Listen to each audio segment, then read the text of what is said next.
السلام عليكم ورحمة الله وبركاته. أعوذ بالله من الشيطان الرجيم. بسم الله الرحمن الرحيم. So, did everybody do the homework? Actually, we don't have homework this week. We will, inshallah, no, there was no homework this week. We'll be finishing, inshallah, lesson 7 and lesson 8 today as much as possible. And we will have class next week, and then we will have a break for a few weeks for Muharram. So during this week and the next week, inshallah, during the next week, I will hopefully get some practice questions out to you that you can look at over the course of Muharram, and there will be exercises as well that you will be able to look at. So inshallah, we'll keep you busy, but make a plan for yourself and possibly with whoever you've been studying with over the course of that time that we have off to review all of the material that we've covered, which is a decent amount of material. Because if you leave it aside for a few weeks, then you come back and we'll have to start over from the beginning. We won't be able to continue where we left off. Before we begin today, are there any questions on what we were able to cover last week? We had done a little bit of lesson 7, which is introducing the attached pronouns of Dhama'ir al-Muttasila. And we had a few examples from the Quran as well.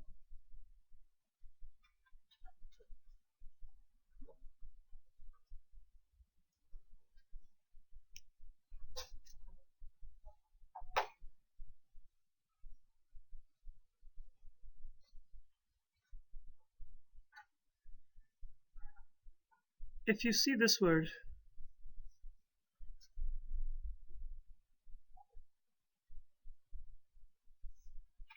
in Arabic,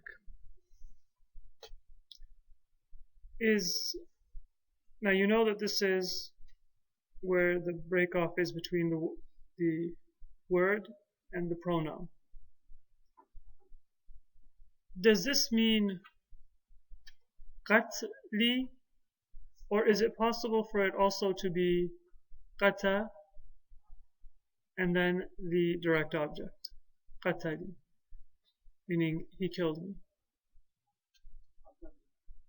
Is it possible for it to be a verb, or must it be a noun?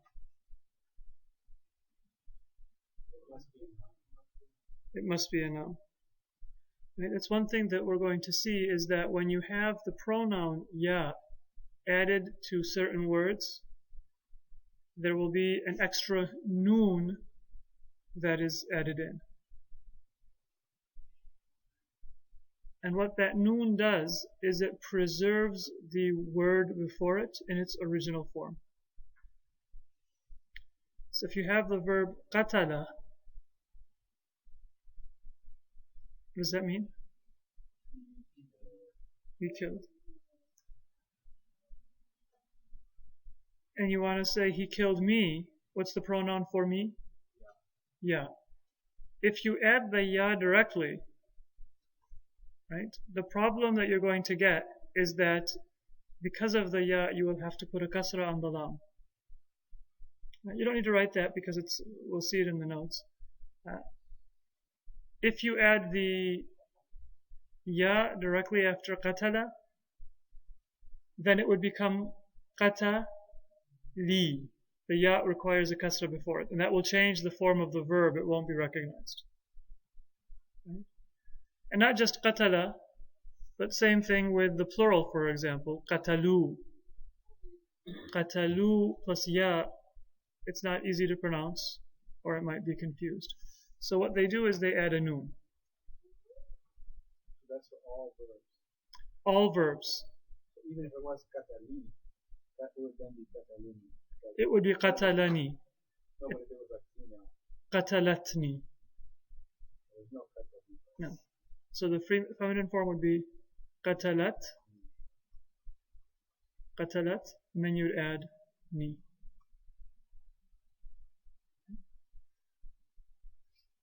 So basically, if you want to think of it as a shortcut, you can say that the first person pronoun will be ya if it's added to a noun, and it will be the noon plus the ya if it's added to a verb.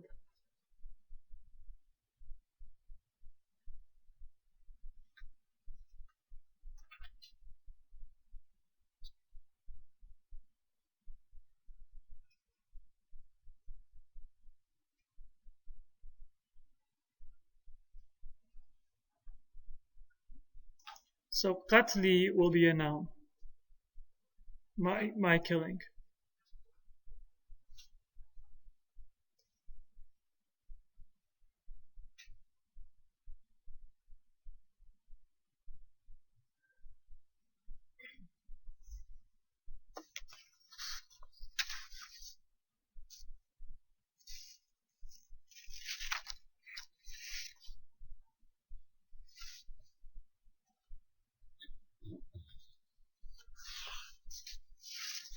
So last week we talked about some of the uses of the pronouns, the attached pronouns. And the first use is that it can be used as a mudaf ilay. How does that translate into English? It's on page 2. The possessive.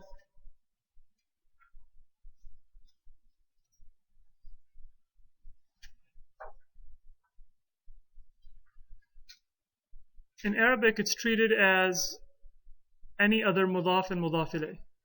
Right? How do I say the book of Zayd?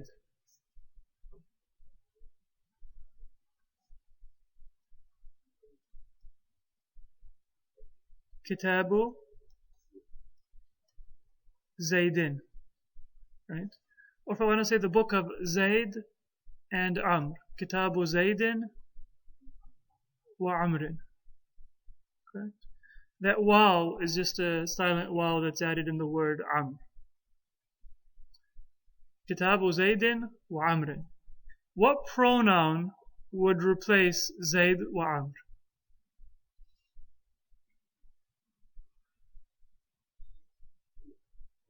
Huma, because it's second person masculine. It's dual masculine. Right? So you'll treat it as an idafa, just like you would say Kitabu Zaydin wa Amrin.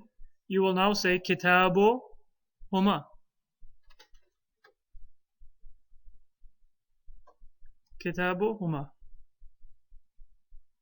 But it will be joined in writing. So you will write it as one word.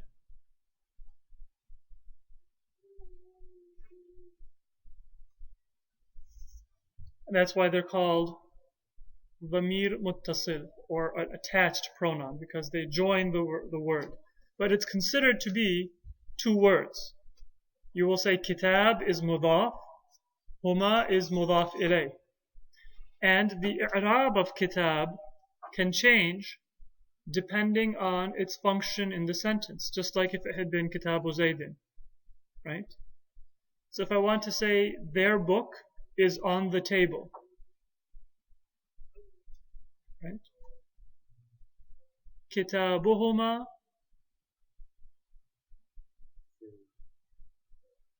if you want to say inside the room, you'll say fil ghurfa. Table, in modern Arabic they use the word tawila, which is an Italian, taken from the Italian tavola. Classical Arabic, I think, will use the word minbada, which I don't think is used. Is it used at all in modern Arabic? Barely used in modern Arabic. The more common word you will see is tawila, which is a cognate with table. It's derived from the European word. So we'll scratch that out. So, kitabuhuma fil ghurfa, for example. If you want to say that I saw their book, you will say ra'aytu kitabahuma. Right? Because kitab now is the maf'ul bih, being seen. And if you want to say in their book, you will say fi kitabihima. Kitabihima. Yeah, we'll talk about why that is the case. But even though it's written as one word, it is actually two words. It's a phrase, and kitab will have its i'rab. Huma will be mudaf ilay. It will not show its i'rab, but it will always be majroor, right? Because it's mudaf ilay.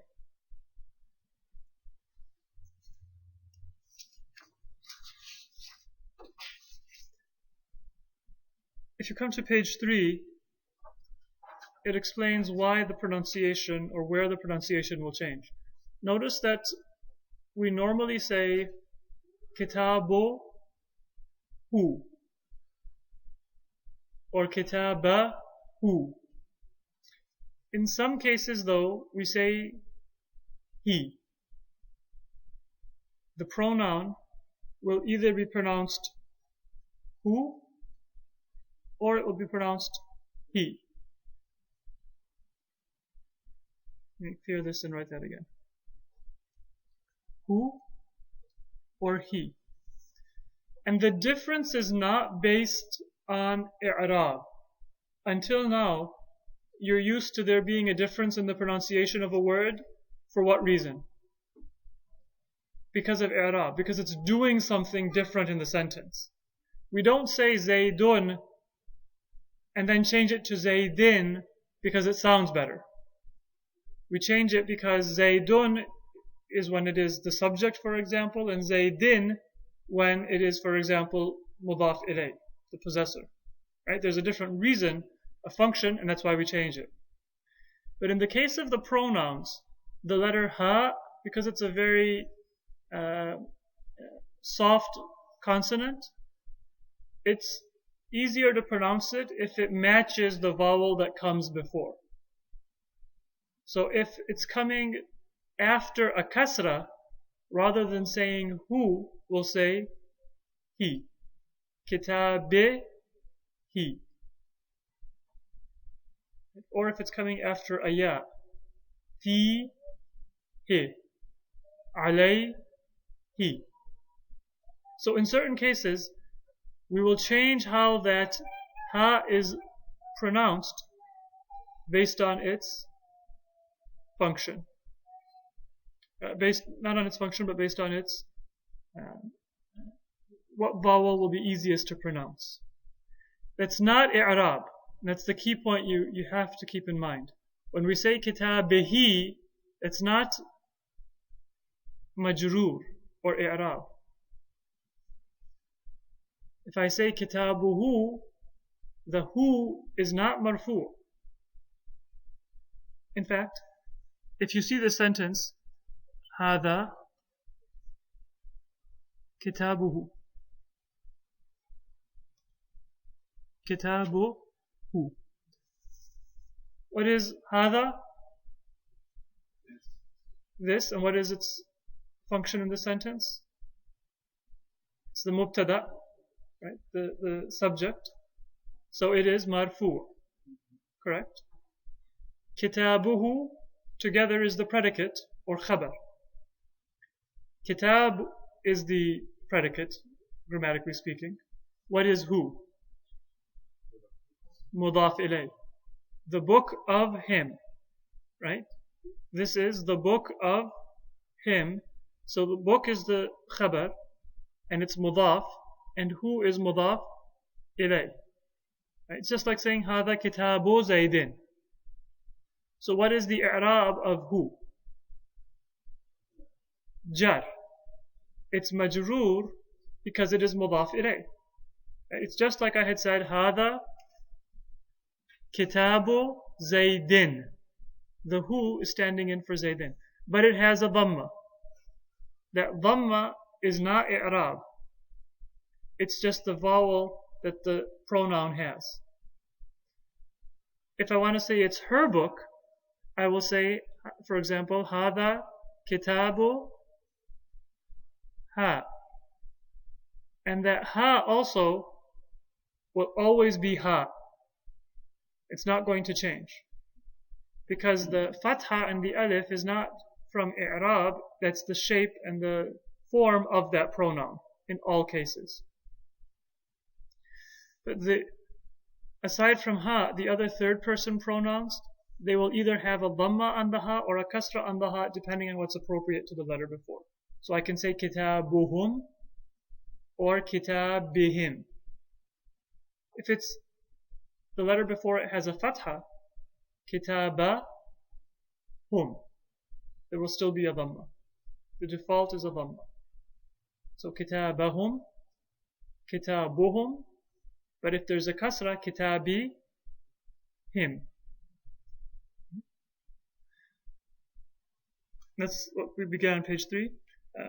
The first letter of the attached pronoun for the third person will take a kasra if the attached word, or the word that it is attached to, if it ends with a kasra or with a ya.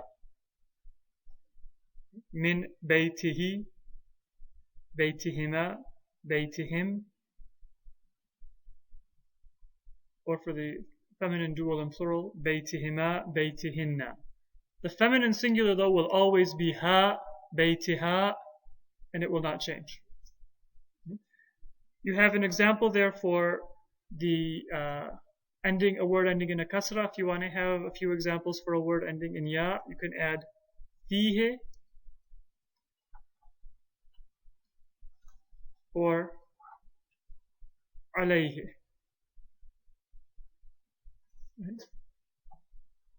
عليه فيه.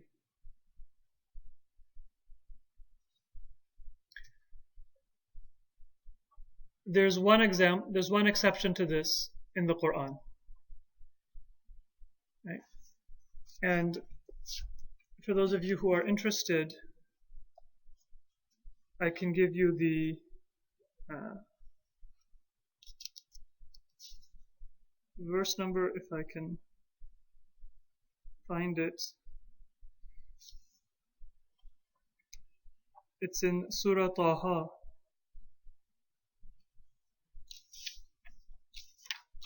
I believe.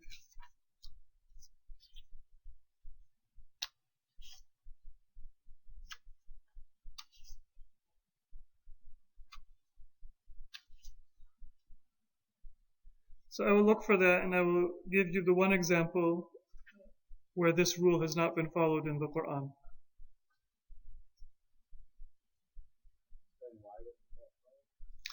The why is mysterious. There's many reasons that are given. Maybe after class we'll have some time to talk about it. But there's just one example, to my knowledge, in the Quran where this rule has not been followed. In any case, we can move on.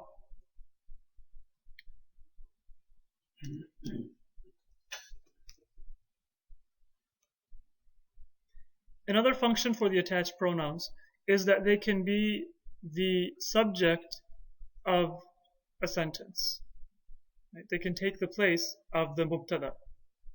But because an attached pronoun has to be attached to something, it will only be used as the subject of a sentence if there is something that it can attach itself to. Right? So for example, if we have the word inna,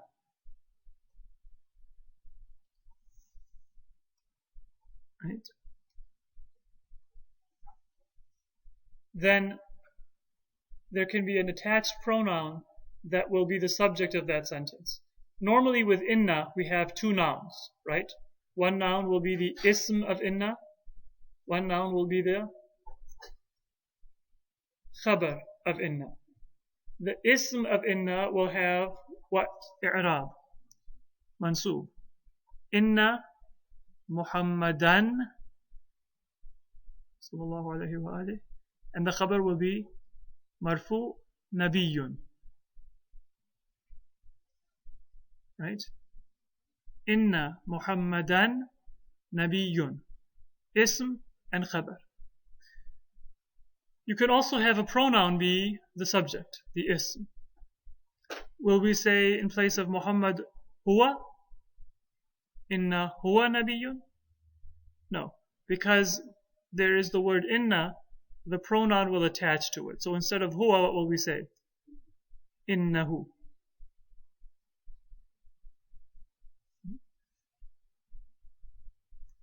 Innahu nabiyyun.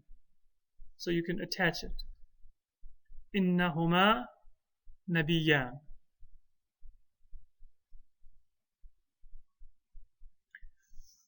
And that's very easy to do. You'll just take inna plus the pronoun. Except in the case of the first person. If it's the first person, what would you expect? Inna plus ya would become inni. And that's possible. But you're also allowed to add that extra noon. And you can say innani. Yes. So you can say Either or. Innani or inni. There's no preference for one or the other. Both are acceptable, both are eloquent Arabic. And in the first person plural, you expect inna plus na, inna na. Right? Inna na. But you can shorten that to inna. You can do both. Yes. And be careful if you see that. This word right here. It could be the Arabic word ana, which means I, or it could be inna, which means surely we, or indeed we. Inna plus na. So if you just see this in Arabic, note that it could be either ana or inna.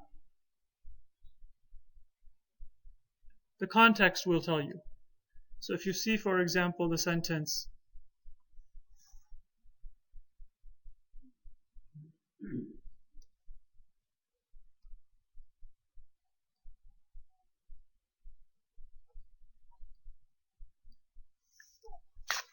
and that cannot be ana nazzalna, right? Because ana means I. The verb would be nazzaltu, the proper form of the verb. The fact that the verb ends with na tells you that it is inna, we. Indeed, we revealed. Inna nahnu nazzalna dhikr, for example. So this could be inna or ana, depending on what the proper usage is. Let's look at the examples that we have. Inni ja'ilun fil ardi khalifa. Khalifa, there's a mistake in the spelling. There should be one ya.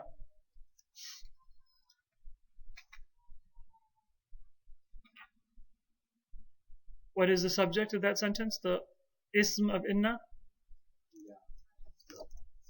The ya.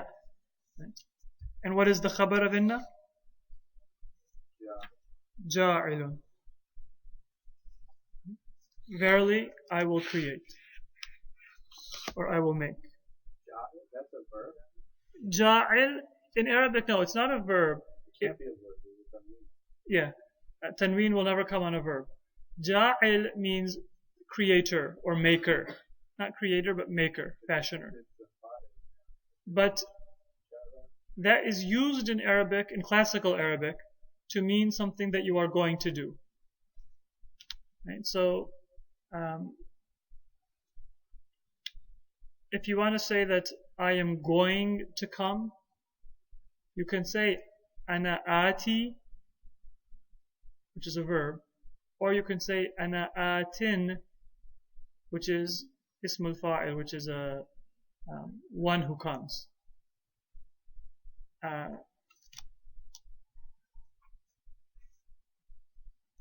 If you say, for example, in Arabic, inni fa'ilun, inni fa'ilun, verily I am the doer. Right? I am the doer.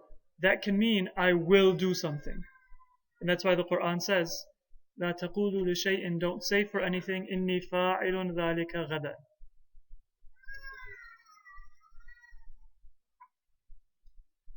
Don't say that I am going to do something tomorrow. I am the doer tomorrow. it's used for the future tense. Right? إِلَّا أَن يَشَاءَ اللَّهُ, except if you say that if God wills.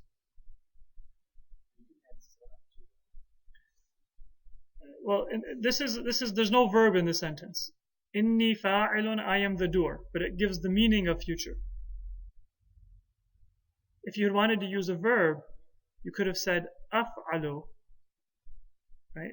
But the problem with af'alu as a verb is that it could mean I am doing, or it could mean I will do.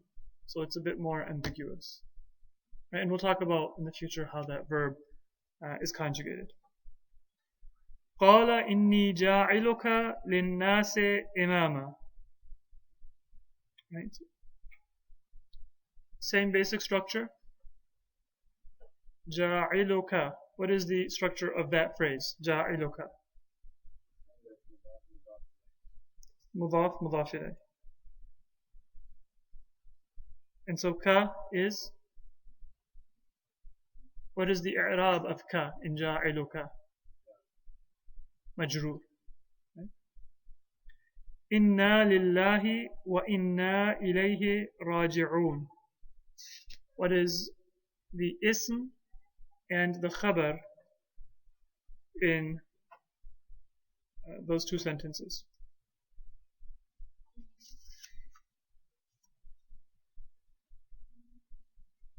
So inna is the harf, the particle that means indeed. It gives a meaning of emphasis.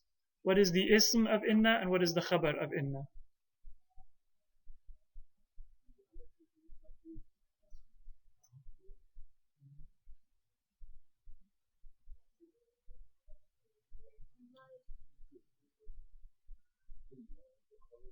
Lillahi is the khabar. And the ism, I heard a few different things being said. It's not hidden. It's the na. That na. So, which means we. So, it's the same as saying nahnu lillah. If you want to understand that sentence, you can say we started out with the sentence nahnu lillahi. What does nahnu lillahi mean? We belong to God, right? Or we are God's. We are of God or from God, or we belong to God. And then we added inna to that sentence. When we add inna, what happens? This pronoun, this non-attached pronoun becomes an attached pronoun na. We have innana.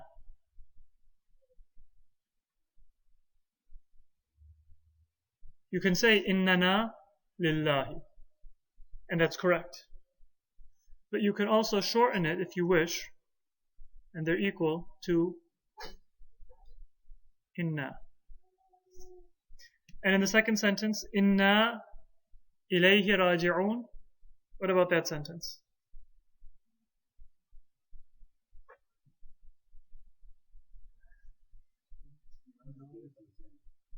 Na is the ism of inna. What is its i'rab? Mansoob.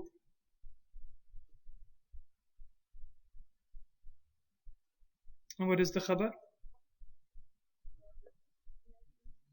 Very good. Raji'un is the khabar.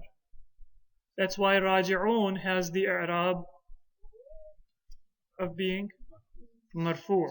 Right? Raji'un, as opposed to raji'een, is marfu'. So what is ilayhi? It's a prepositional phrase, ila plus the pronoun hu. Ilayhu becomes ilayhi. Right? And it's telling to whom we're going to return. To him. The normal order of the sentence in Arabic is like this. Innana raji'un ilayhi. We are going to return. Again, the meaning is future. We are the ones who return, but the meaning is that we will return. We will return ilayhi, to him. So to make it easier, you can put the ilayhi at the end. Next sentence, inna a'tainaka al-kawthar, or inna a'tainaka al-kawthar. the ism of inna and the khabar?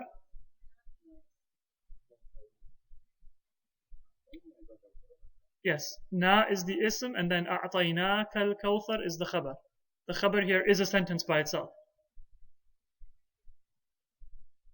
A khabar can be a sentence. We gave you abundance.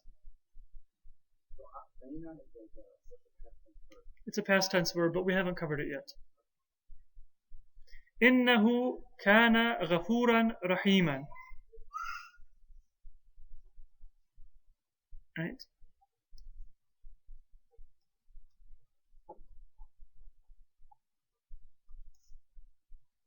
What do we have in this sentence?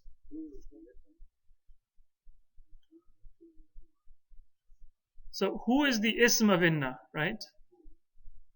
And the khabar of inna is kana ghafuran rahiman. That whole thing.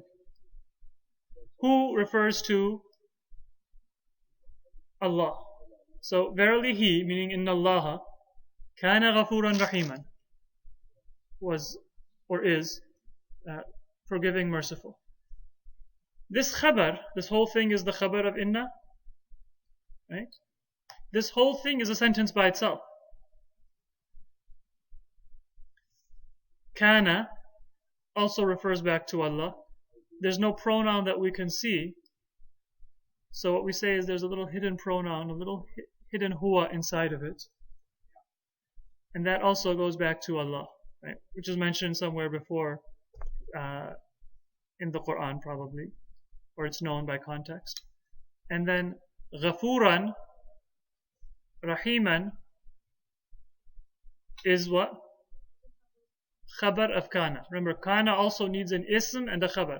The ism of Kana, the subject of the sentence, he is huwa, going back to Allah.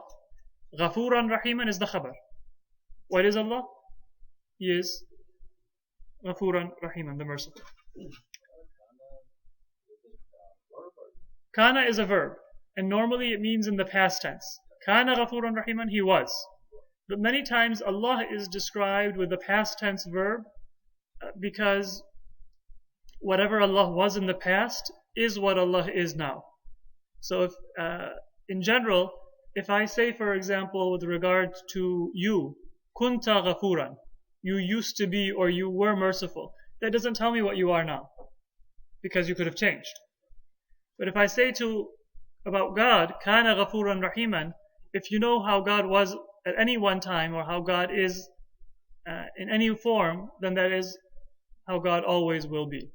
There is no change in God. As the Quran says, لَن تَجِدَ لِسُنَّةِ اللَّهِ تَبْدِيلًا. You will never find in the practice of God any change. In sentences like these, does God sometimes use the past, present, and future tenses? God does use the past, present, and future tense in the Quran for himself. But the past tense in Arabic is considered the most sure tense. Right? You see that even in English. Right? If I tell you, can you do me a favor? Right? If you want to emphasize to me that you will do it, you sometimes say, consider it done. Right? When you say consider it done, what does that mean?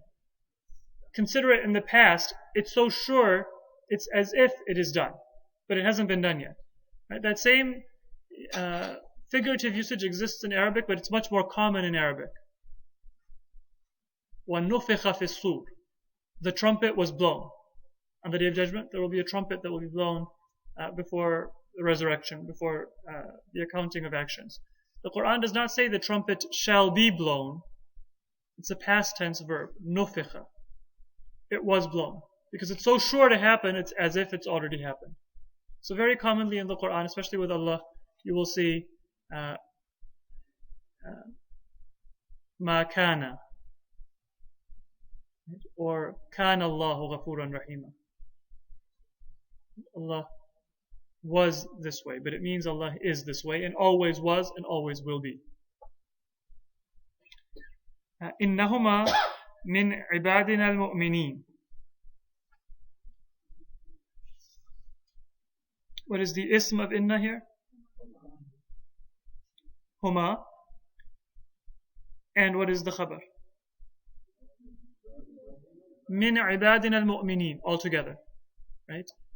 Verily they are, or they are, among our servants, mu'mineen, who are believers. What is mu'mineen in this sentence? It's a plural.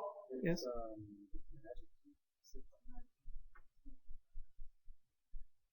A sifa for ibad. So ibadina is majroor because of min. And al-mu'mineen is majroor because it is an adjective describing ibadina. Al-mu'mineen is definite. It has alif lam. Is ibadina definite? Ibad is mudaf to na. Ibadina, servants of ours, that makes it definite. Right? So ibadina is definite. Al-mu'mineen is also definite.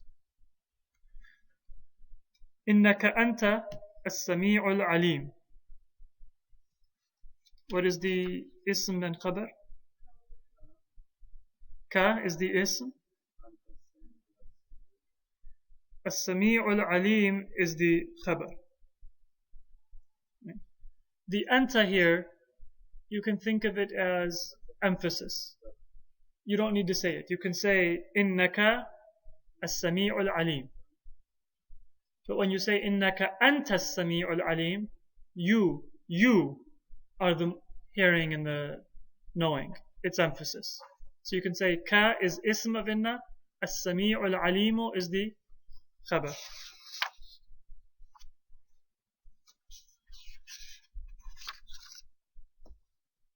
So that's one function of the attached pronoun. The other function of an attached pronoun is that it can be the direct object of a verb.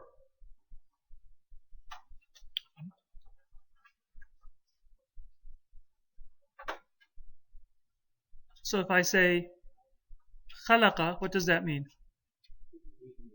He created. And if I want to say he created a sky and an earth, what will I say?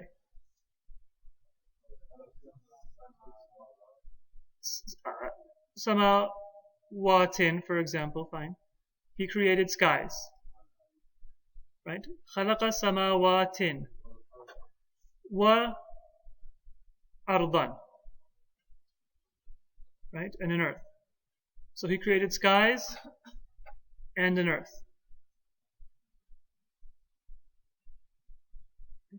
Or you can say 7 skies. Sab'a samawatin. In any case, if you have samawatin wa ardan. Why is it samawatin? What is the i'rab? It's mansoob. It just can't take a fatha. So we say samawatin. We don't say samawatan. Right? If it were singular though, it would take a fatha. You could say khalaqa sama'an wa ardan. So assuming that we have samawatin, if I want to substitute that with a pronoun, what will the pronoun be? Well, if it's samawatin is a plural, it will be ha. Right? So I can say khalaqa ha. And I will write that as an attached word. Khalaqa plus ha will be khalaqaha. One word. Khalaqa ka. He created ka. What will ka be? You. Khalaqa na. He created us.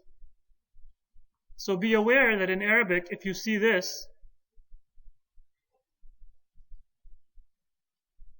this can have 2 meanings. It could be khalaqa na, which means he created us. Like khalaqaka, he created you. Khalaqana, he created us. But it can also be khalaqna, which means we created. Right? So that one fatha as opposed to a sukoon changes the meaning very much. خلقنا, na is the fa'il, we created. خلقنا, he created. Na is the maf'ul.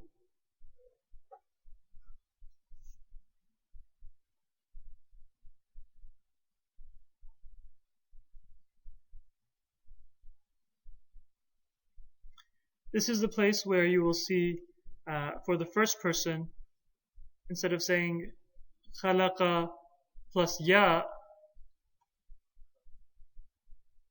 that there will be a noon added. Khalaqa ni, in order to make it easier to pronounce and to avoid confusion.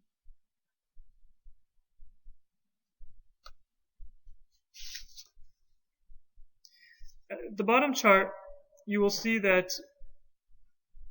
in the second person masculine plural, the last letter of the verb will take a dhamma and a waw is added if there is a pronoun. That's something that you'll just have to memorize. The verb is sami'tum, right? Sami'tum, you heard. If I want to say you heard it, I don't just add sami'tum and then ha, but I will add a waw, and it will look like this. Sami'tumuhu, qataltumuhu, you killed him, all of you. It's the plural. Ra'aytum, you saw. Ra'aytumuhu, all of you saw him. There's a very famous hadith of the Prophet. Sallu, pray, from salat. Kama, as. Ra'aytumuni,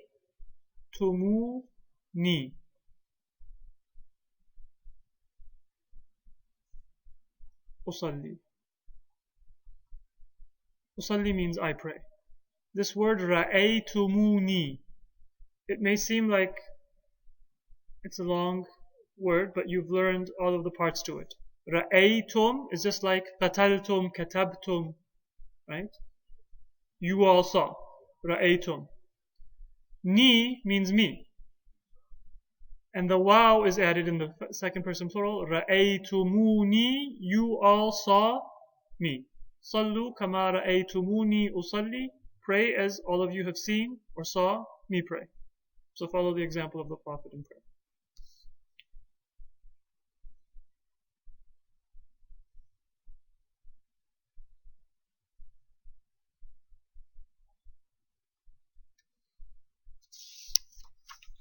Okay, we can come now to the examples that we have on page number 5 of our notes.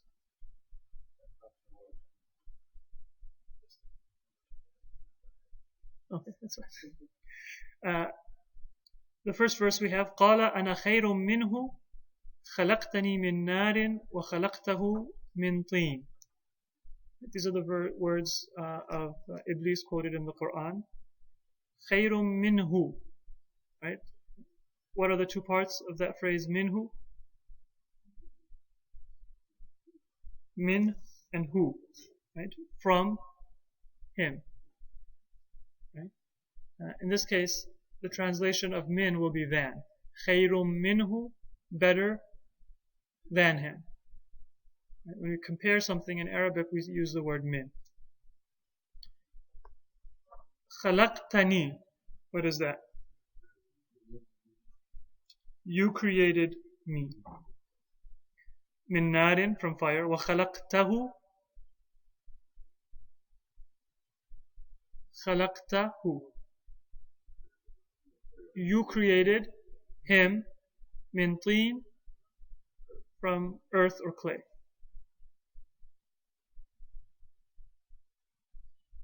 وَمِمَّا رَزَقْنَاهُمْ يُنْفِقُونَ. رَزَقْنَاهُمْ. Explain the parts of that sentence.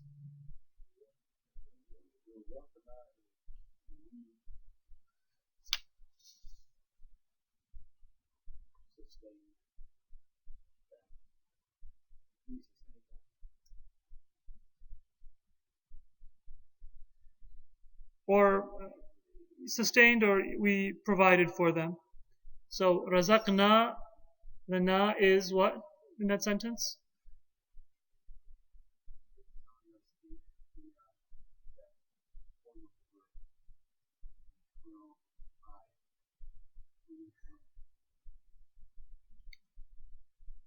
It's telling you the form of the verb, but can we be a little bit more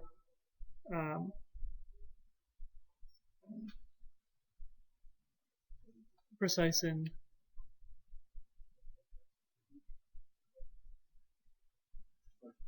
just the na? Is it fa'il, maf'ul, mudaf ilayh? What is it? Fa'il. Razaqna, we gave sustenance. So na is the fa'il, right? The doer. Hum is what? Maf'ul. We sustained them. وَإِذْ قَتَلْتُمْ نَفْسًا.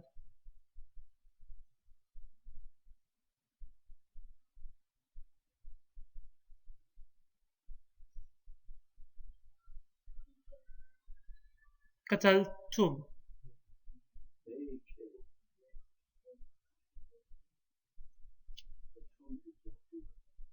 The tum, yes. Tum is the subject. What does tum refer to? They? You. You killed. قتلتم. You all killed.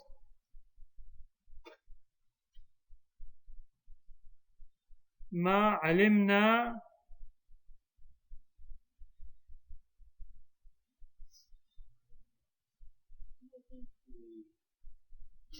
علمنا, we know, we knew. And then ما علمنا, we did not know. Properly speaking, actually, and we didn't catch this ahead of time, but in قتلتم and علمنا, we don't have an attached pronoun which is the direct object. We have an attached pronoun which is the subject. Right? Some attached pronouns are the subject, and sometimes they are the object. Right? So in razaqnahum, we have both. Na is the subject, hum is the object. But in qataltum or alimna, we don't have an object, just have a subject. Be aware of both and be able to recognize them. Sometimes you will just have the subject, like alimna, we knew. Sometimes you will have a subject pronoun and an object pronoun. Razaqnahum, we sustained them. In some cases, you will only see the object pronoun, like khalaqahu. The hu refers to the object, he created him. And the subject is not mentioned. It might be khalaqahu Allah, right? Or it might be a pronoun that is mentioned somewhere else in the speech. But recognize whether the pronoun that you are seeing is a subject pronoun, marfu', or an object pronoun, mansub. And finally, attached pronouns can be used with huruf, or prepositions as well. If the preposition ends with noon, then you will double the noon. So you don't say an plus ya, ani. You say anni.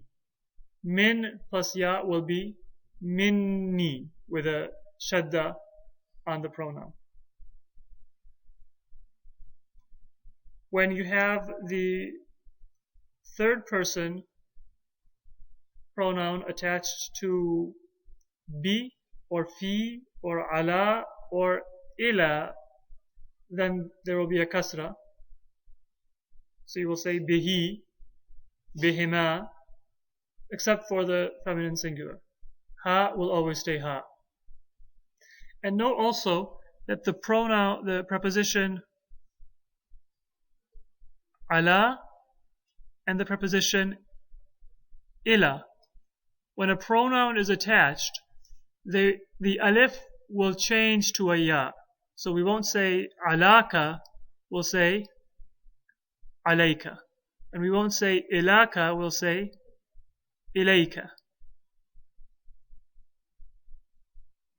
Ilayka, or ilayhi, or ilayna. And how will you attach the pronoun ya, my, or me? How will you attach that to one of these words? There will be no noon added. So it will just be ilay plus a ya. So you'll have two yas. Right? And in order to pronounce it, we give a fatha to the second ya. Ilayya. But we don't write them as two. We write it as one with a shadda. So we'll say, and then you won't write this one. Ilayya. Or alayya.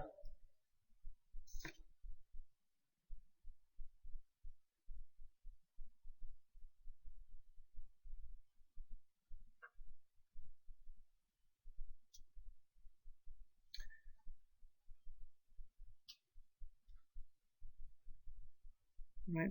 The next note is that ala and ila will become alay and ila, and li will change to la with most pronouns. Let's just look at a few examples of that. If I want to say for Zayd, how do I say that? Li Zaydin, right? How do I replace Zayd with a pronoun? Who? But if I want to say that with lam, I won't say li, I'll say lahu. Right? Laka. So anytime there is a pronoun, li will be pronounced la. Laka, lakuma, lana, lakum. Except, of course, with the first person singular, I don't say lay, I say li. So for the ana, the me, I will say li. That's the first person singular.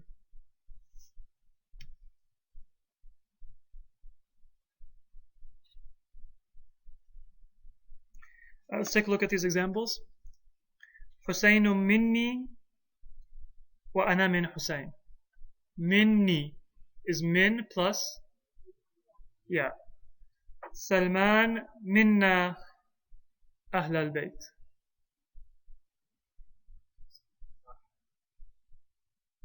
Min plus na. Right? That's not doubling, it's min plus the noon alif. We just write it as one. One other note also, many non-native speakers of Arabic, they have that prejudice to add an alif lam. So you will have people sometimes say, for example, Husaynu minni wa ana min al-Husayn. You don't add an alif lam randomly. It's correct to say al-Husaynu minni wa ana min al-Husayn. But if you're going to add it once, then add it in both. Or you can subtract it in both. That name is correct in both forms. There are some names in Arabic that are used with an alif lam and without an alif lam. Hassan is one of those names. You can say Al-Hasan ibn Ali or Hassan ibn Ali. Husayn ibn Ali or Al-Husayn ibn Ali. But the form that is commonly quoted in books of hadith is Husaynu minni wa ana min Husayn. Had it been Al-Husaynu minni wa ana min al-Husayn, that would have been correct. But you certainly don't want to say Husaynu minni without alif lam and then add it in the second part wa ana min al-Husayn. And that's wrong to say it that way. Similarly, Salman. People sometimes add alif lam to Salman. Salman will never have alif lam. It's Salmanu minna. Qala Salman. So don't add alif lam to a name unless you know it is used that way in Arabic. Many names will never have alif lam, like Muhammad will never be Al-Muhammad. And some names can be used with and without alif lam both. Like Abbas. You can say Al-Abbas or Abbas.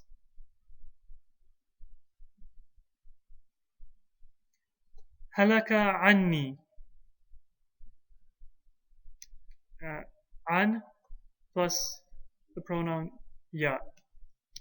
Halaka, to be destroyed. It has been destroyed from me, or it's been lost to me.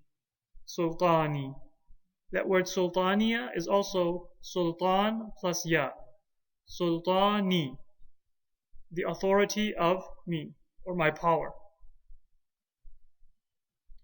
That ha at the end, it's known as ha'us-sakt. It does not have any meaning. Ha as-sakt.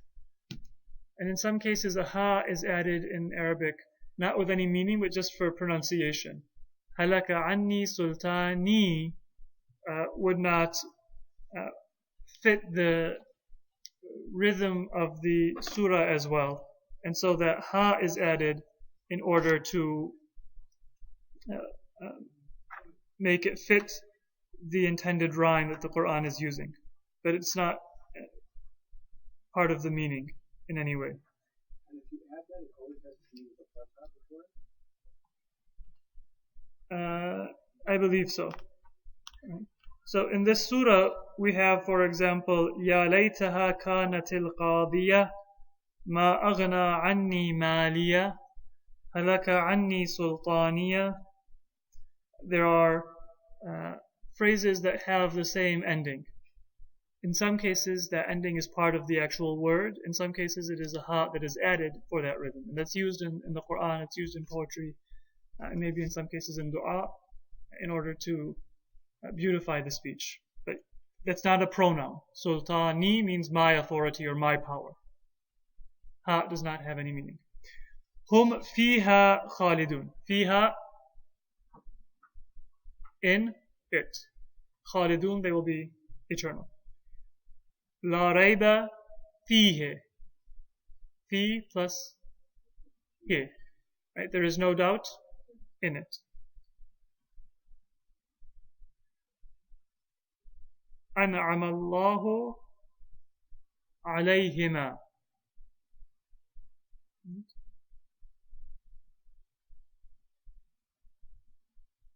An'ama, God showed mercy or gave favor. Alayhima, upon the two of them. And that refers back to Rajulan. Qala Rajulan. Two men said. Right? In Inna lillahi wa inna ilayhi. We have the example here of ilayhi.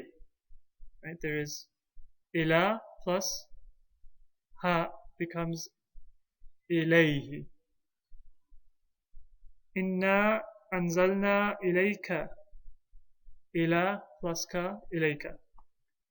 Lakum dinukum wali deen. Right? Li is for me. Laka, lakum is for you.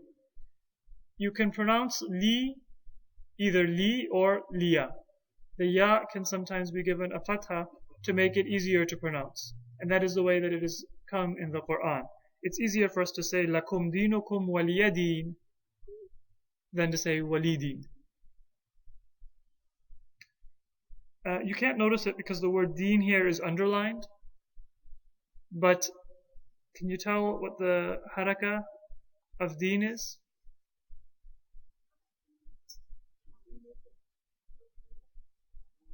The first deen is dinukum. Wa liya deen. Do you see a kasra under it? There is a kasra. Now, the structure of these two sentences is the same. Lakum dinukum. Dinukum, right? So you would expect waliya di nun, right? You have your religion, and for me is, or I have my religion. Dinukum is, deen is mubtada, the subject, your religion. Lakum is for you. Right? The lakum has come before it, but it's still the predicate, the khabar. Dinukum lakum. Your religion is for you, or you have your religion. Right? Waliya deen. How is it translated in English? To you, your religion, or for you is your religion, and for me is my religion. Where is the my? Deen. Yeah, there's a ya. This sentence is originally deeni.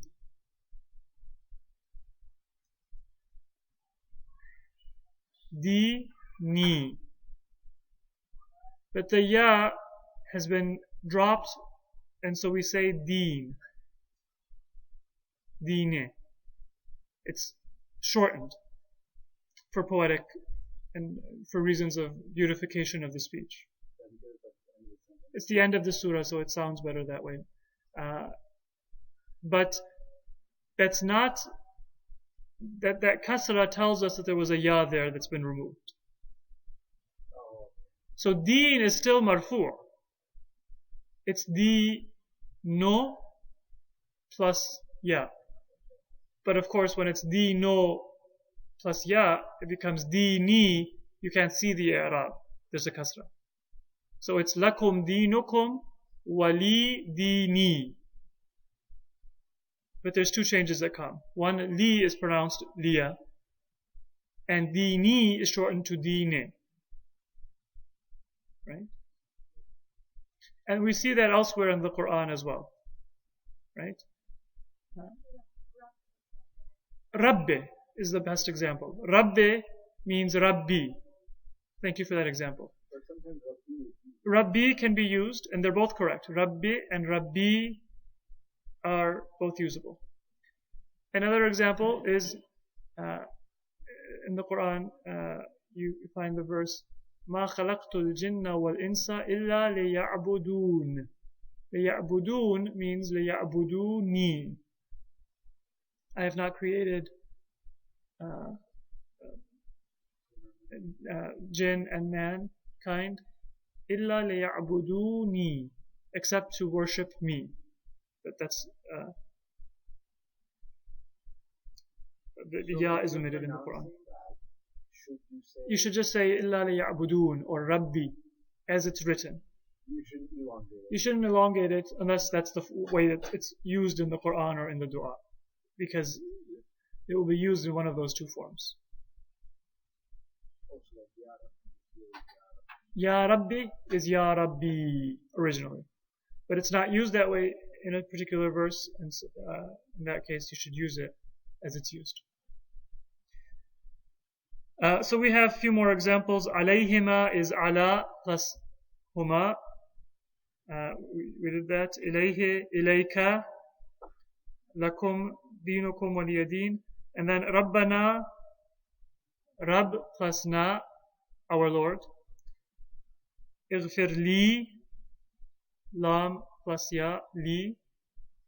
And then walidayya. What is walidayya?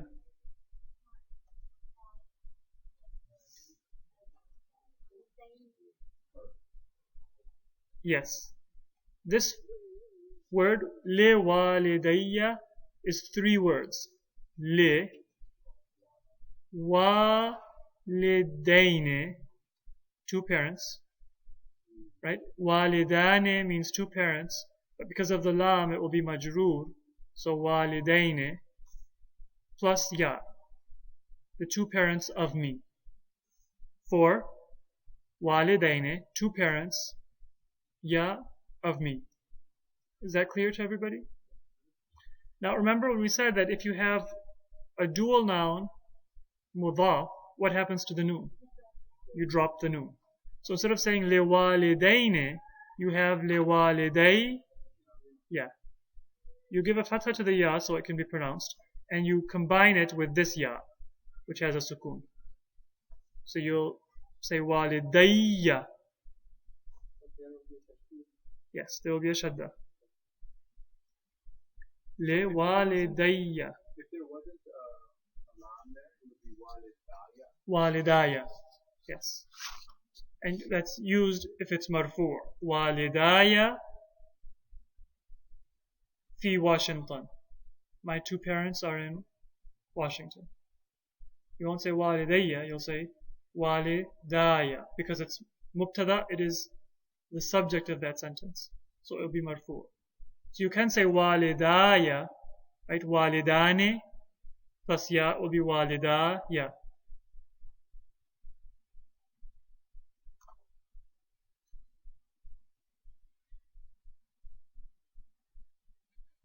As the Quran says,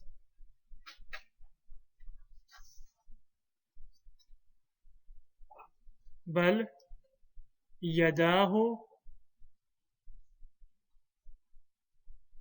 مبسوطتان. Right? The Quran quotes certain Jewish people as saying that God's hands are tied behind his back, and then Allah says in the Quran that that's not the case. بل يداه مبسوطتان. But his hands are spread forth. In other words, they're not, just as we say in English, for your hands to be tied is not literal, but it means that you can't do anything. But Allah's hands are free, they're open. Yadahu is yadani, right? Yadani is two hands, plus hu will drop the nun. Yadahu. So for any pronoun you drop the Anytime there is idafa. So if there is idafa to a pronoun, you'll drop it before a pronoun. Yadahu. If there is idafa without a pronoun, you'll still drop the nun. Yada Zaydin, the two hands of Zayd. Let's look at the word kul. In Arabic, kul, meaning all, it's used with idafa. So you will say all or every of something. There will be an idafa. If you want to know how to translate it, look at the mudaf ilay. If the mudaf ilay is indefinite, then translate it as every. Kullu jurmin, every sin or every crime. Right? It's part of Dua Kumail. Kulla jurmin ajramtuhu, every offense I have committed. Kullu nafsin, every soul. Kullu nafsin. Nafs is indefinite, so it's every soul. Kullu jurmin, jurm is indefinite, so it's every offense. If the mudaf ilay is definite, then it means all. Kullu thamarat, all of the fruit. Thamarat is plural of thamar, meaning fruit. Kullu ta'am, all food. Kulluhum, all of them. Kulluna, all of us. So if it's definite, pronouns are definite. They're considered ma'arifa in Arabic, they're definite. And then in some cases you can have kulluhum coming after the noun that it describes. So take a look at these verses of the Quran. وَلَوْ شَاءَ رَبُّكَ لَآمَنَ مَنْ فِي الْأَرْضِ كُلُّهُمْ جَمِيعًا. We haven't done all of the grammar of these sentences, so I'm going to simplify it. Amana, they would have had faith, right? They would have had iman. The subject of that sentence, the fa'il, is man fil ard. Man means whoever, right? Man fil ard, whoever is in the earth. That's the fa'il, man. If Allah had willed, man fil arde, whoever is in the earth, would have believed. Man fil arde is the fa'il. Kulluhum is modifying man fil ard. What is man fil ard in this sentence? The fa'il, so it's marfu'. And that's why we say kulluhum. Not kullihim, not kullahum, but kulluhum. Because it is modifying the fa'il, and the fa'il in Arabic has what i'rab? Marfu'. وَلَا يَحْزَنَّ وَيَرْضَيْنَ بِمَا آتَيْتَهُنَّ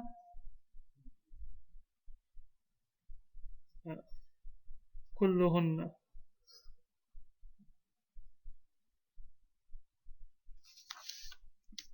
Right. In this case, we have a series of verses that are in the feminine plural.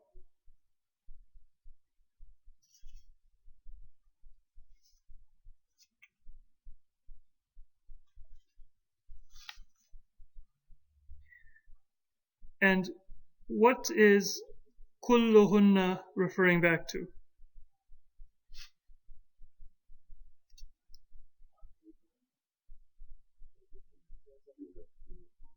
Right? Yes, female, feminine, plural, all of them.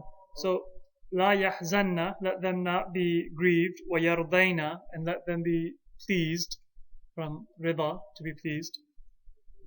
Bima ataytahunna, with what you have given them. Who should be pleased? And who should not grieve? They.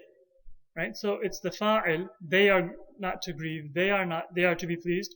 Kulluhunna. All of them. So they, all of them. كلهن.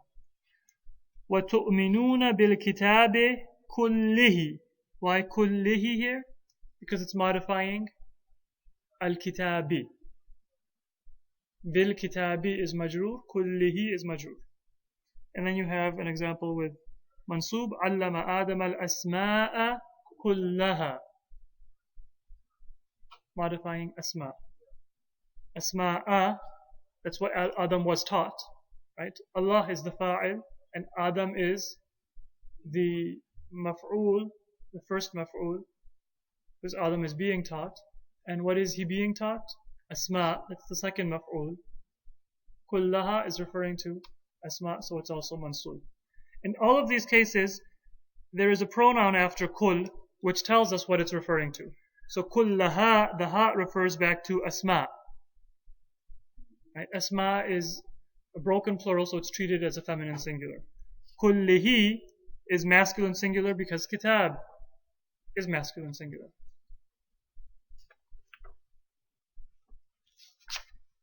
Any questions? Yes.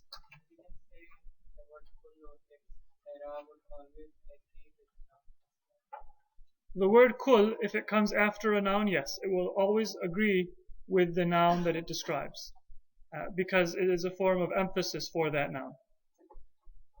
Right? So if I say akaltu al-tufahata, I ate the apple, kullaha, all of it. That's emphasis, and so it's going to agree with it. It's as if I'm describing the apple with an adjective. Similar type of usage.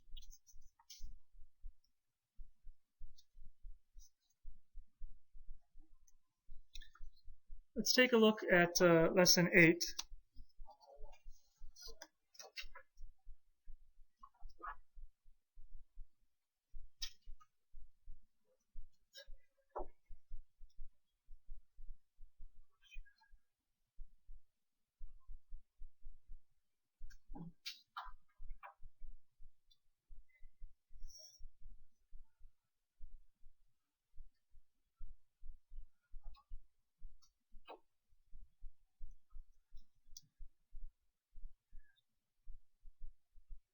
In this lesson, we begin by looking at what's known as Ismul Ishara or Asma'ul Ishara, the nouns that refer to Ishara, indication or pointing.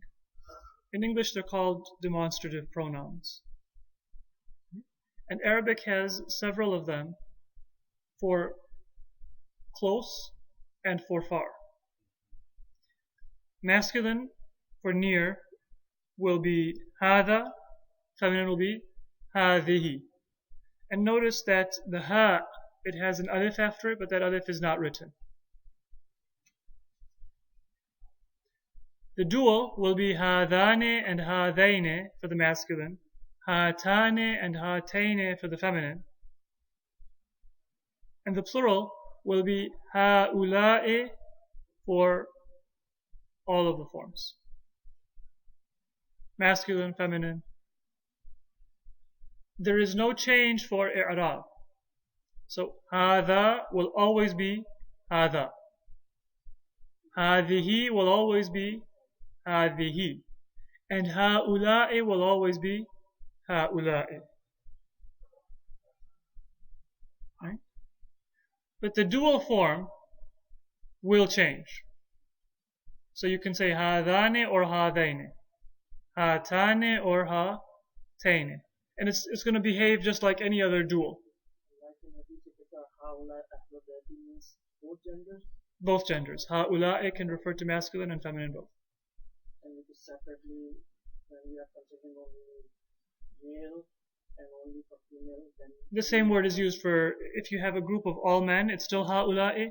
A group of all women, it's still هؤلاء. If you have a mixed group, it's still هؤلاء. That word is there's no separate word for different genders.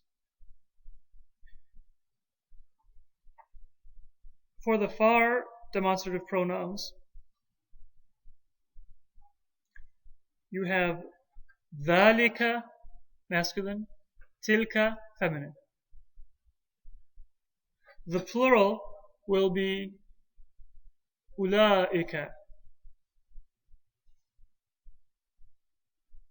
And the dual again will change. ذانك, ذينك, تانك, تينك.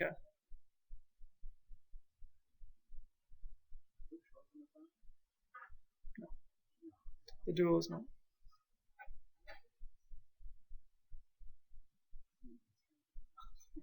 Yes, the dual far probably frequently at all. Hatani and hatani.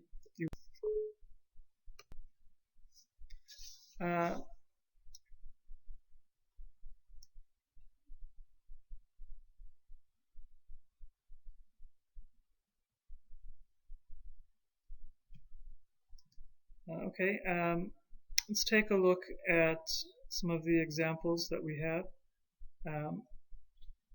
The Asma'ul Ishara, or the demonstrative pronouns, they will agree with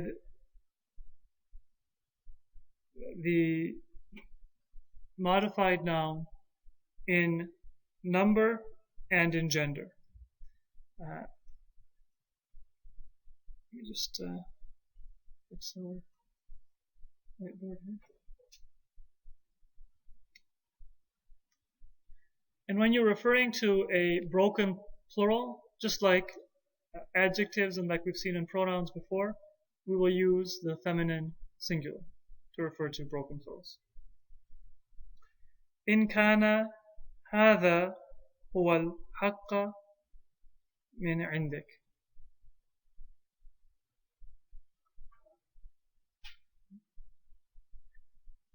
هذا meaning the revelation the Prophet brought.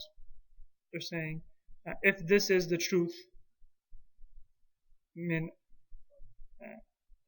from you.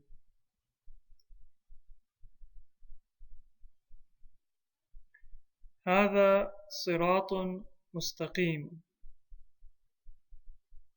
This is صراط, a path. مستقيم, it is straight.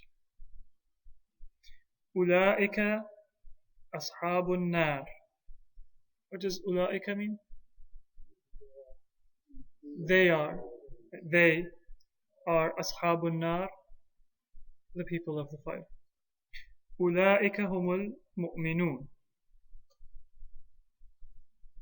أولئك, they are the believers.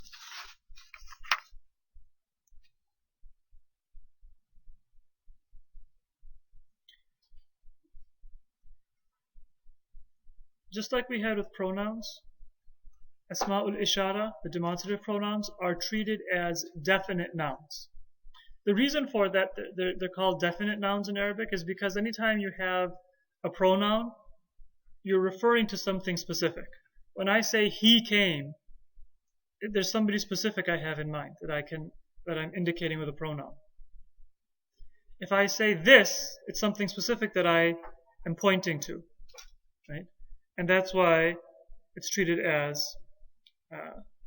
definite.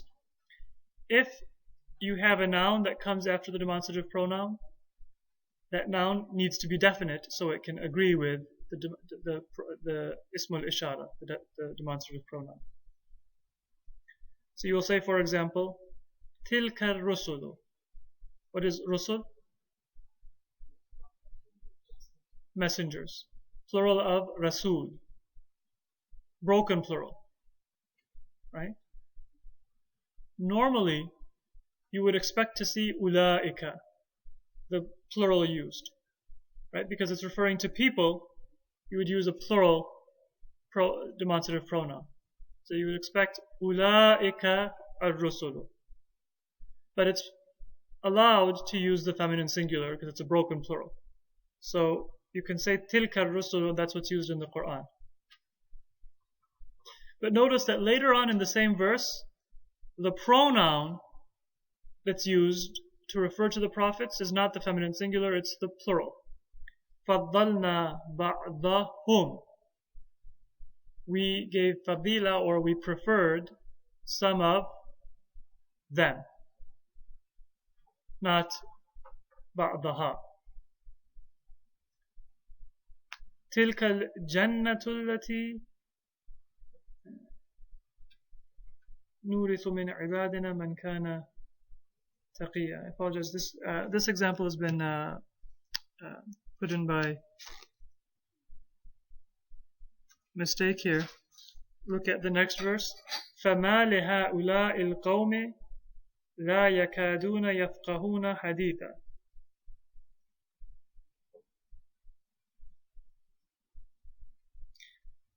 The second verse, we'll get to the use of allati later on, so you can ignore that for now. مَا لِهَؤُلَاءِ الْقَوْمِ لَا يَكَادُونَ يَفْقَهُونَ حَدِيثًا.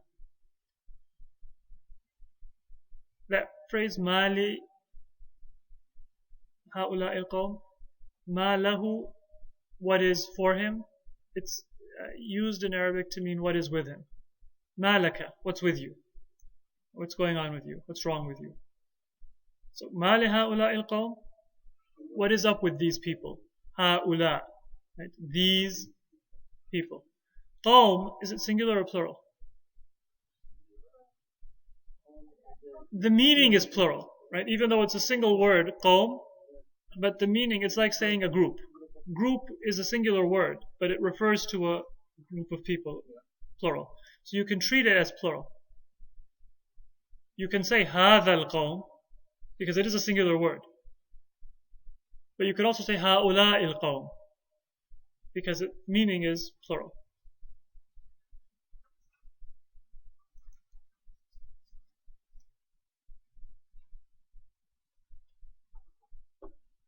Okay.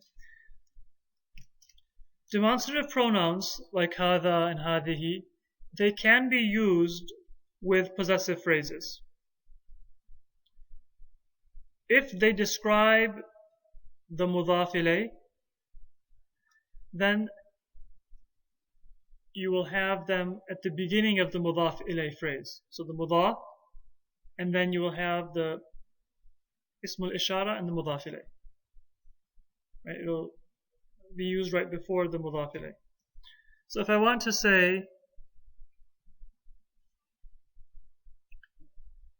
kitab al-rajul, right? Kitabur rajuli.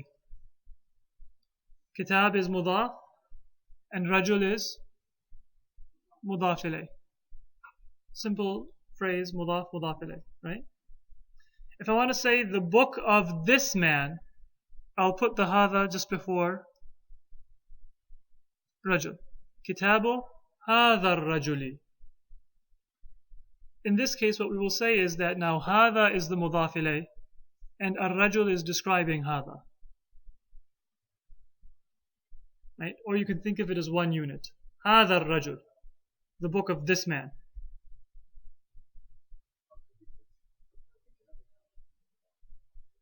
But this is part of the mudhaf ilayh, so it's one unit. The problem comes though when we want to say this book of the man. So let's write that sentence back on the board. Kitabur Rajuli. I don't want to say the book of this man. I want to say this book of the man.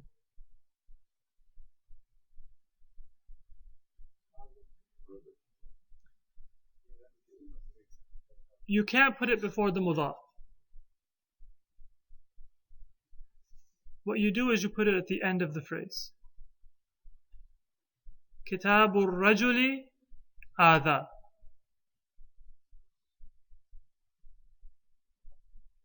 The book of the man, this one. Meaning this book. It's not used in Arabic.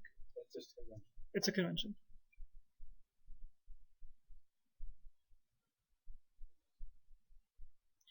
Now in this case, Kitabur Rajul, they are both masculine. But in some cases, the mudaf will be different than the mudaf ilayh, and it will be easy for you to tell what the pronoun refers to, the ism al-ishara refers to. So in the example that we have in our notes, for example, we should be able to tell by its placement, right? Because they have to be in different places. Well, if you have a phrase like Madinatun Nabi Hadihi, then because it's feminine, you know that this Hadihi is describing Medina. But you can have Madinatun Nabi Hada. And then Hada would be describing an Nabi. It doesn't have to be before an Nabi. If there is a singular word in Arabic, it's normal to put the Hada before, or the demonstrative pronoun before the word. But you can put it after. So I can say Hada al-Kitab. That's the common phrasing. But I can also say Al-Kitab Hada.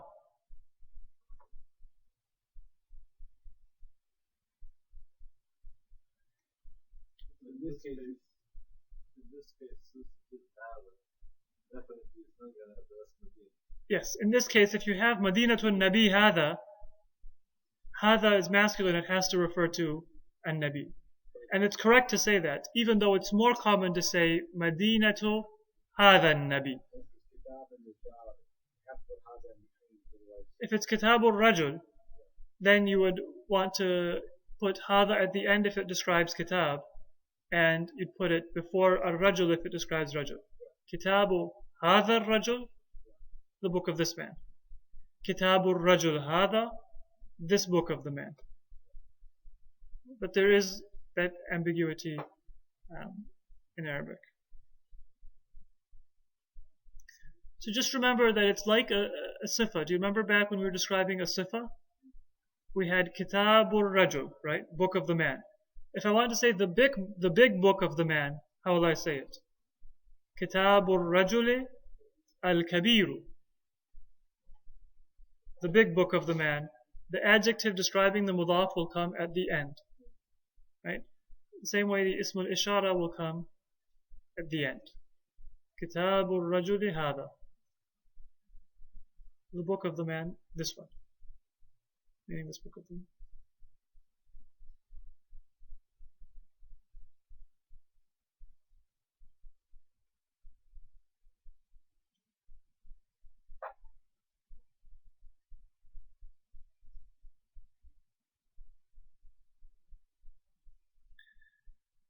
Question? In the Quran, there's an ayat where Hada is used with Rahma. That's demonstrated for the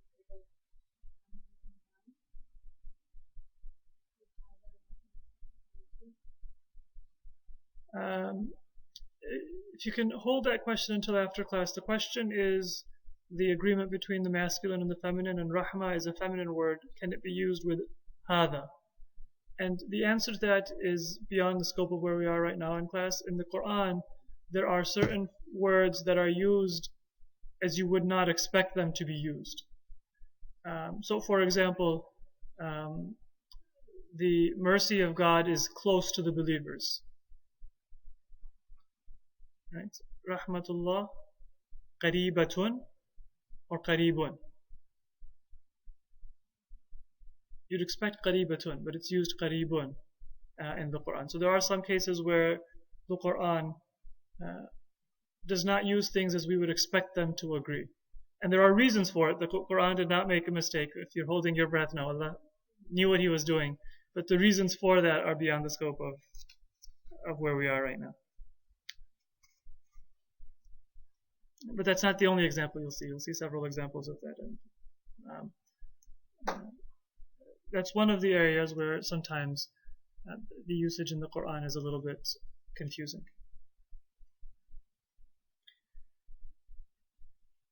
Next in this lesson, we have mention of what is known as hollow verbs. Right? So far we've talked about how to conjugate a verb, how to say all the forms of a verb.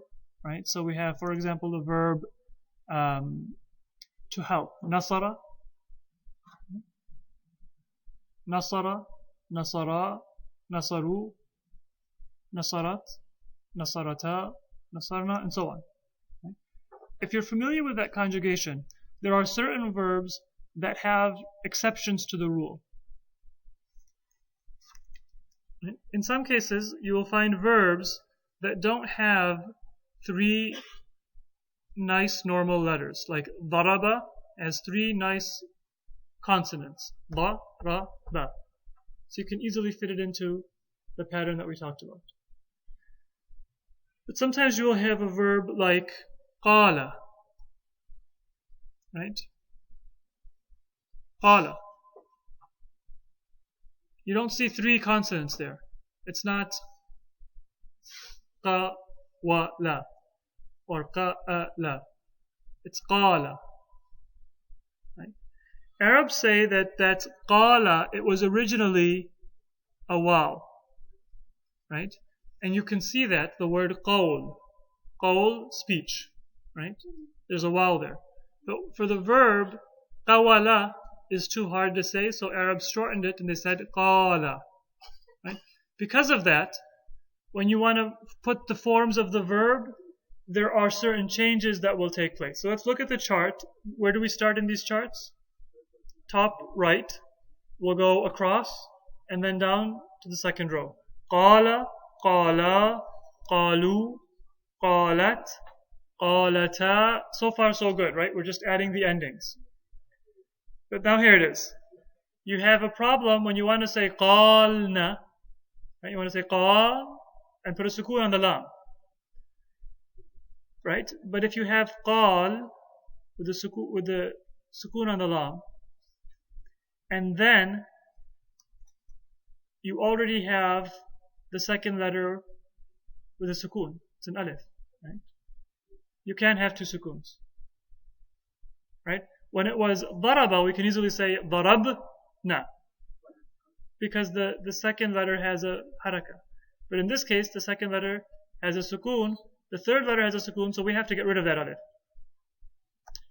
So far we have qalna. But then if we say qalna, how are you going to know what the original letter was? Well, the only way you're going to know is if we put a dhamma here. So we say qulna. So the dhamma Means that there was a waw there.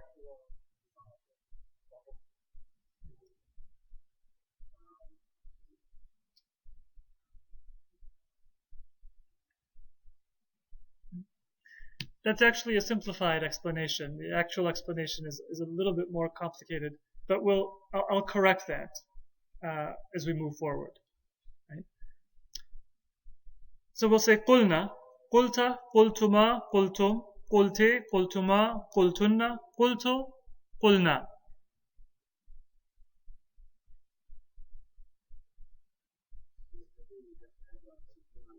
How do you differentiate this qulna and qulna, first person? When you speak, how you can differentiate? Well, you'll sound different. The first person plural will be qulna, and the feminine third person will be qulna.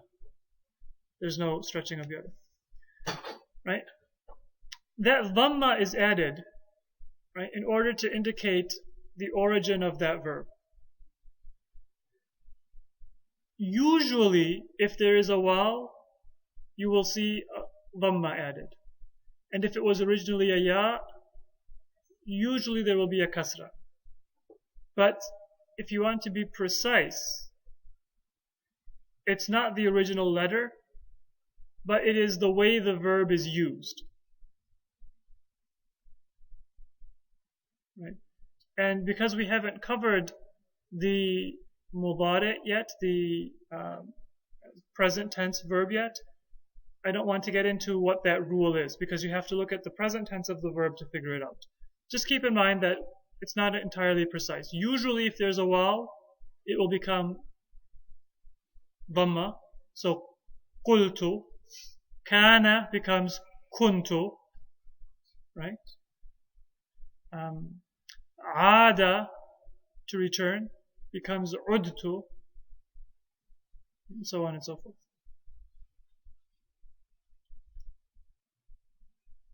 If there is a ya initially, it will become a kasra usually.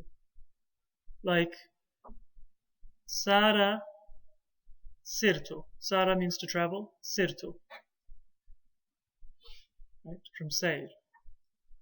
Sayr means to travel. Sayyara is from the same root.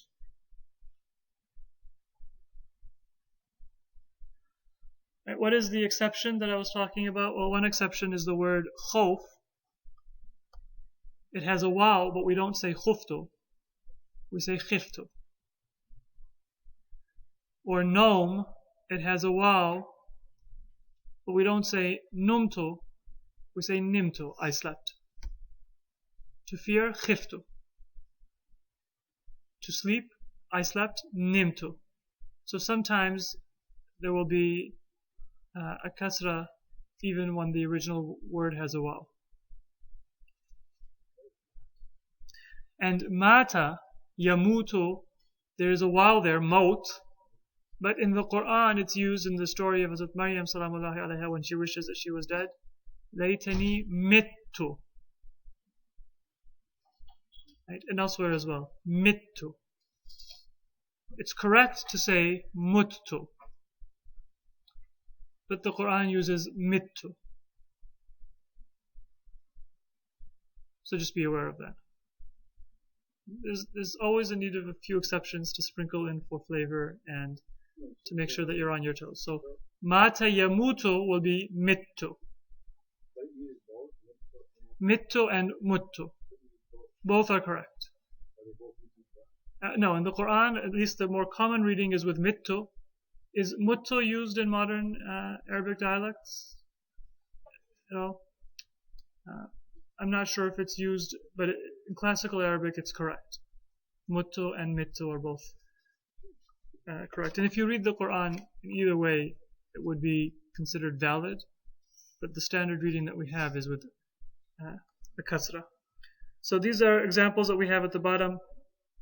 Khiftu, nimtu, mittu. And mittu, as you will see on the next page, is also written with a shorthand.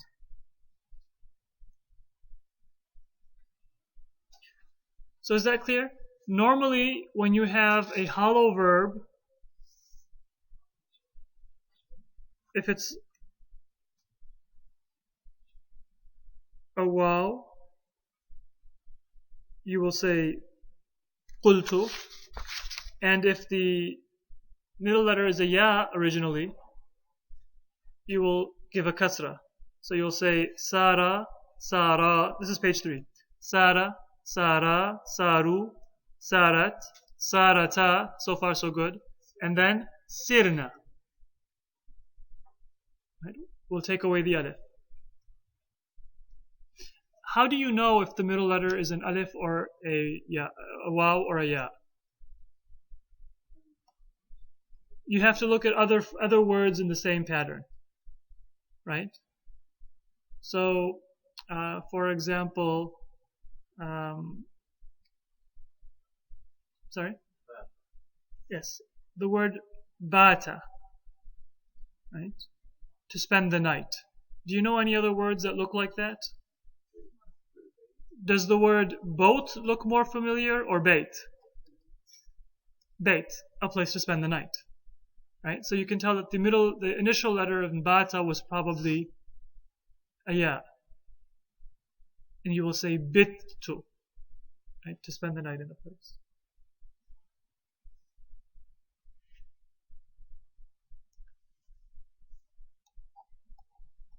Rama, you've heard of Ramallah in Palestine? Ramallah. How do they pronounce it in English? Ramallah. Rama, right?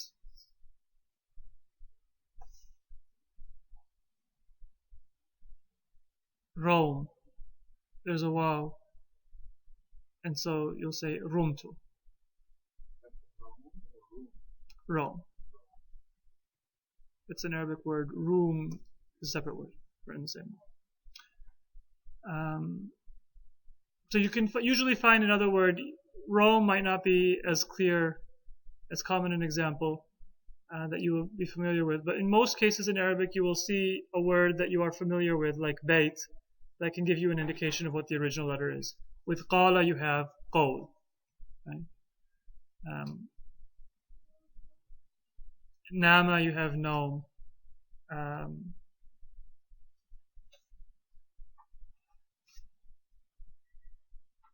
How about the word zala?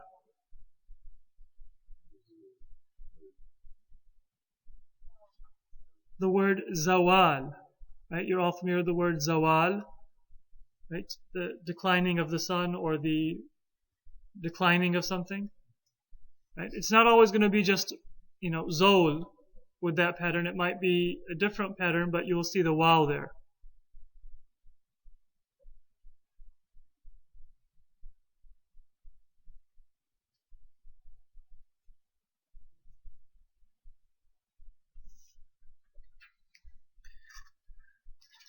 So you can see an example with the kasra.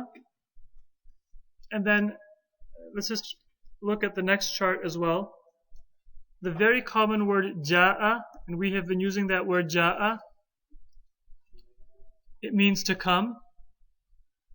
That behaves just like the word sara. Don't be confused by the hamza. The hamza is like any other letter. So you'll say ja'a, ja'a, ja'u, ja'at, ja'ata, ji'na. Right? The difference though is that the hamza in this case will be written on top of a ya without the dots. Ji'na.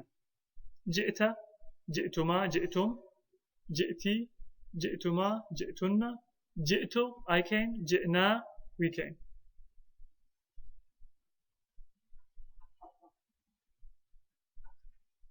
And finally, in some cases you will notice that the third letter of the verb is the same as the pronoun. Like in mata, what's the third letter? Ta. So if I want to add a pronoun that begins with ta, like mit tu, right? I died. I will write it with one ta and a shadda. Mittu.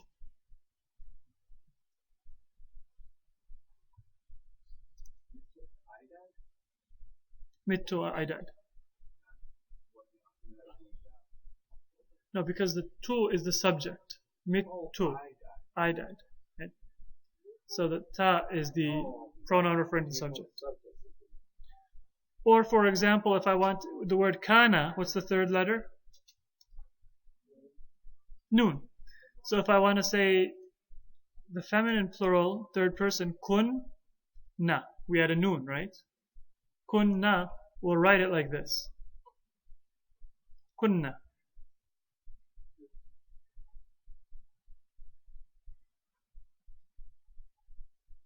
And similarly, if I want to add the first person plural, kun plus na will be kunna. We'll write it with a shadda. Why do we write it with a shadda? Because there's a noon that's the end of the verb, and there is a noon that's the beginning of the pronoun. We combine them, it becomes a single letter. Kunna.